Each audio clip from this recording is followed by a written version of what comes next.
प्रभु का धन्यवाद करते हैं कि प्रभु ने एक और दिन दिया कि हम सब प्रभु के नाम से इकट्ठे हो सकें, संगति रख सकें। और ये समय है कि जबकि हम प्रभु के वचन में से कुछ बातों को शेयर करेंगे, लेकिन इसके पहले कि हम कुछ शेयर करें, हम ज़रूर एक बात बताना मांगते हैं। जैसा कि आपको सबको मालूम है कि हम लोग सब बिल्कुल अंतिम समय में रह रहे हैं और प्रभु का आगमन बहुत ही निकट है।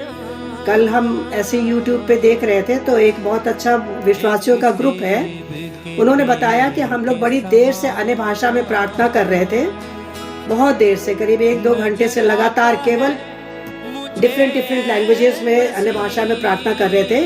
और उस समय कहने लगे, बिल्कुल क्लियरली हम लोग को एक आवाज सुनाई दी कि जो आने वाला समय है 2026, उसमें एक बड़ी आंधी आने वाली है।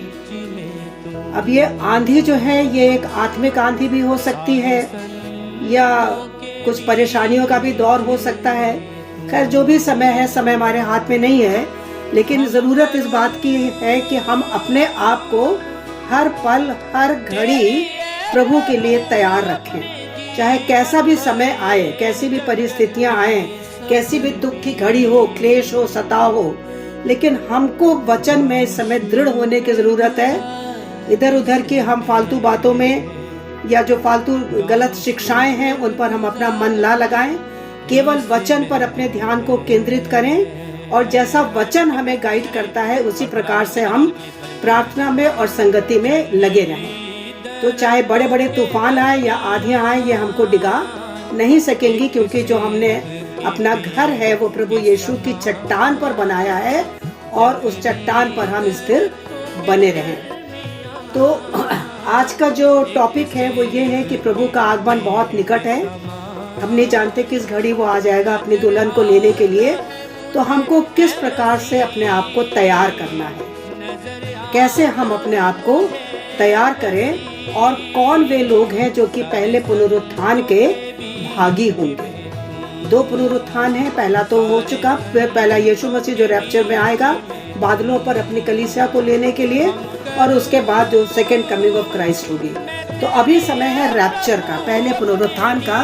तो उसके लिए हमको किस प्रकार की तैयारी की आवश्यकता है, इस पर हमको अपने ध्यान को फोकस करना है। इसमें कुछ, जैसे कि आप लोग बार बार कहते हैं कि हम टीचर हैं इसलिए हम पॉइंट से बात करते हैं, ये हमारी आदत बन चुकी है, क्योंकि किसी भी बात को क्लियर करने के लिए ज़रूरी है कि हमारे जो थॉट्स हैं वो थोड़ा स्ट्रीमलाइंड हो, व्यवस्थित हो, ताकि एक पॉइंट पर हम एक बार में चर्चा करें, तब हम दूसरे पॉइंट पर आए। मिला जुला करके फिर कंफ्यूजन क्रिएट होता है। तो सबसे पहला जो पॉइंट है वो है आत्मिक लौलीनता। हमको इस समय आत्मिक रूप से लौलीन होने की जरूरत है, जिसको हम कहते हैं स्पिरिचुअल डिवोशन। पूरी तौर से हमको डिवोटेड होकर, डेडिकेटेड होकर के प्रभु में अपने आप को स्थिर करना है।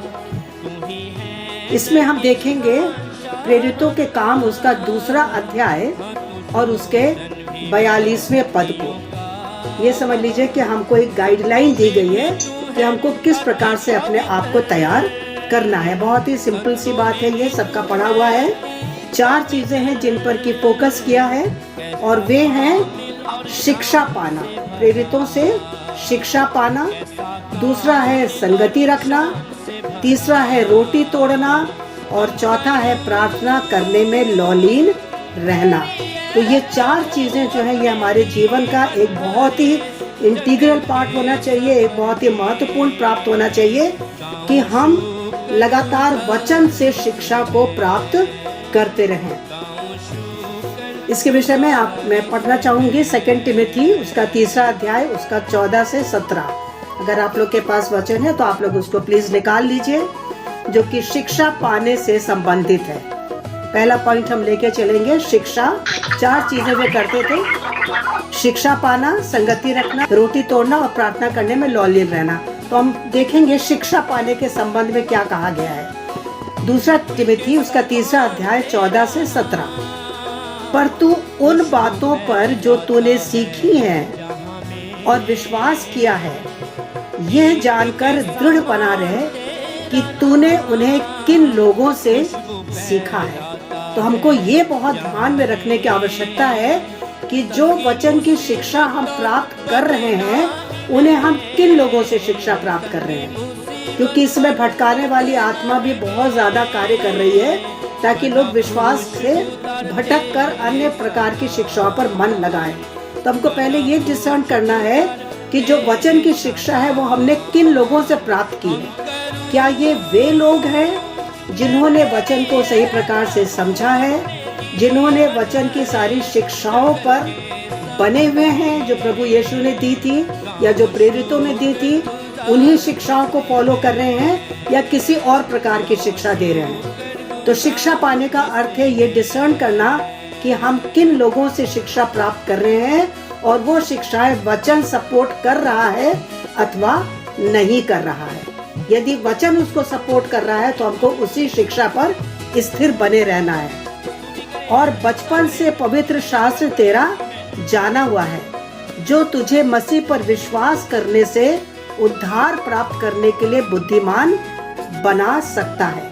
केवल वचन के द्वारा ही हमको आत्मिक समझ और बुद्धि प्राप्त हो सकती है। तो उसी वचन पर हमको अपने मन को लगाना है। संपूर्ण पवित्र शास्त्र परमेश्वर की प्रेरणा से रचा गया है और उपदेश और समझाने और सुधारने और धार्मिकता की शिक्षा के लिए लाभदायक है।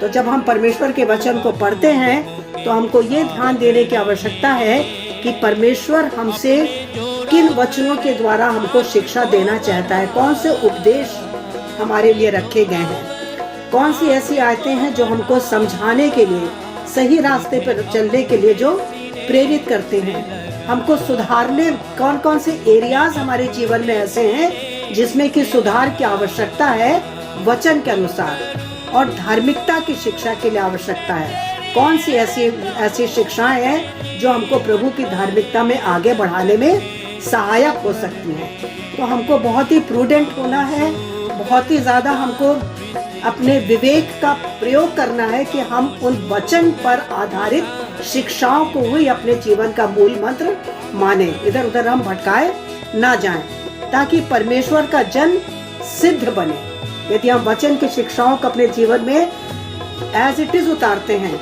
तभी हम सिद्धता की ओर बढ़ सकते हैं, अन्यथा हम भरमाए जा करके हम गलत रास्ते पर भी जा सकते हैं, जैसा कि आजकल हमको देखने को मिलता है। और हर एक भले काम के लिए तत्पर हो जाए।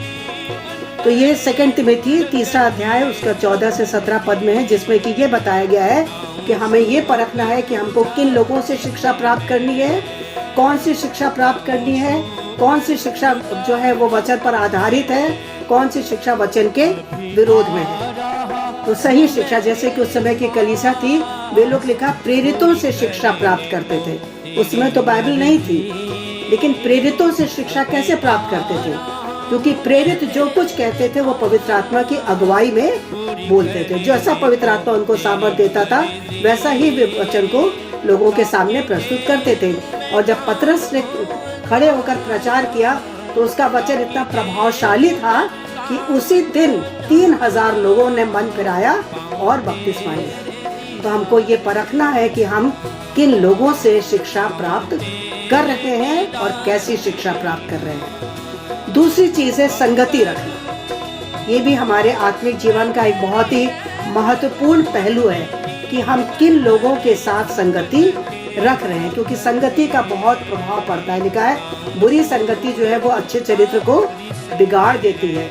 इसलिए हमको परखना है कि हम किन लोगों के साथ उठते बैठते हैं। तो हमारी संगति जो है वो आत्मिक जनों के संग अधिक से अधिक होनी चाहिए, ताकि जहाँ पर यदि हम फिसलते हैं, हम गिरते हैं, तो दूसरा हमको सहारा देकर उठा ले। क्योंकि कई बार ऐसे समय आते हैं हमारे जीवन में कि हम निराश हो जाते हैं और हमको लगता है कि हमें क्या करना चाहिए। तो ऐसे में हमको आत्मिक जनों की संगति और वचन के आधार को लेने की बहुत ज्यादा जरूरत होती है।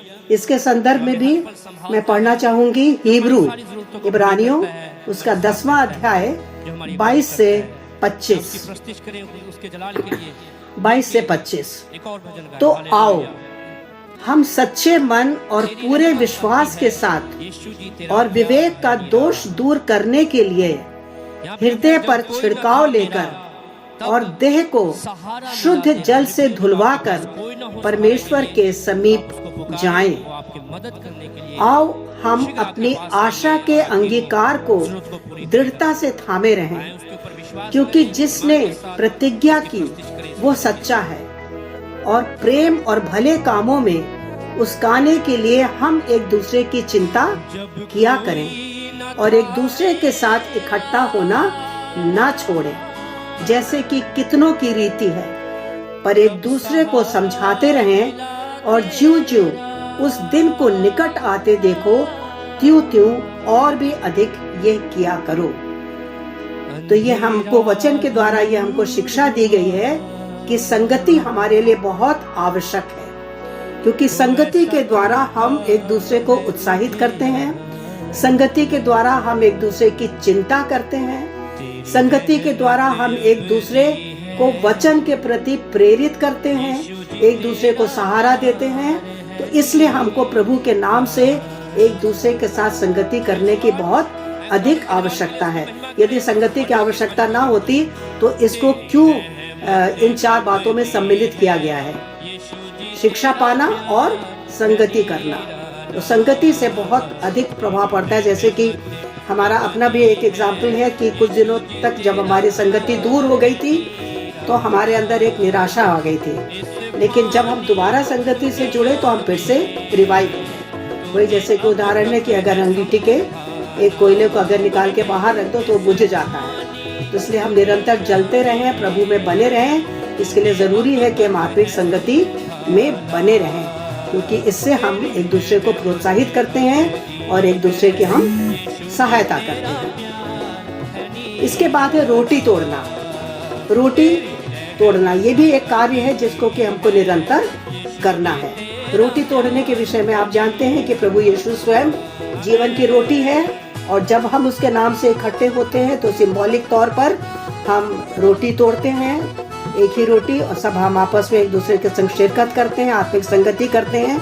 तो इसलिए रोटी तोड़ने के लिए भी हमको जरूरी है कि हम एक साथ एक जगह इकट्ठा हुआ करें।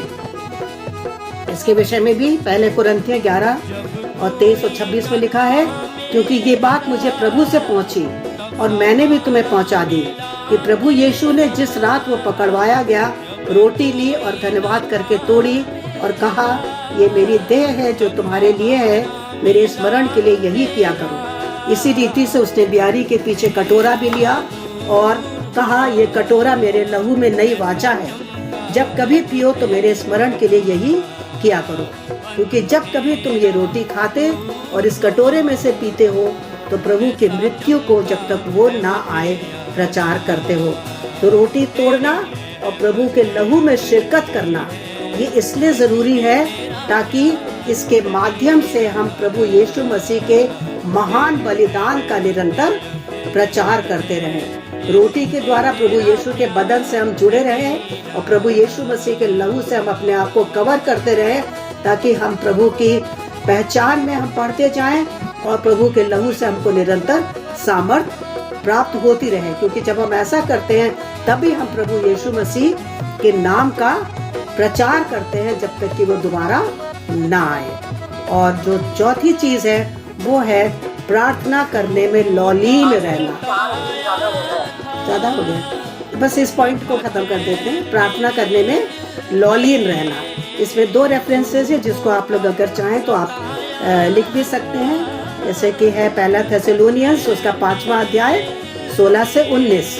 मतलब प्रार्थना करना क्यों जरूरी है, लिखा हुआ है, सदा आनंदित रहो, निरंतर प्रार्थना में लगे रहो, निरंतर प्रार्थना में लगे रहो, हर बात में धन्यवाद करो, क्योंकि तुम्हारे लिए मसीह यीशु की परमेश्वर की यही इच्छा है, और आत्मा को ना बुझाओ। यदि हम आत्मिक रूप से बढ़ना चाहते हैं तो हमको निरंतर एक प्रार्थना के जीवन में लगे रहना है। इसी चीज को फिर हम अगली बार में फिर हम कंटिन्यू करेंगे, क्योंकि टाइम भी हो गया है और हम दूसरों को भी अब मौका देंगे कि जो भी आगे का कार्यक्रम है वो हम क्रिस्टीना के हाथ में सौंपते हैं।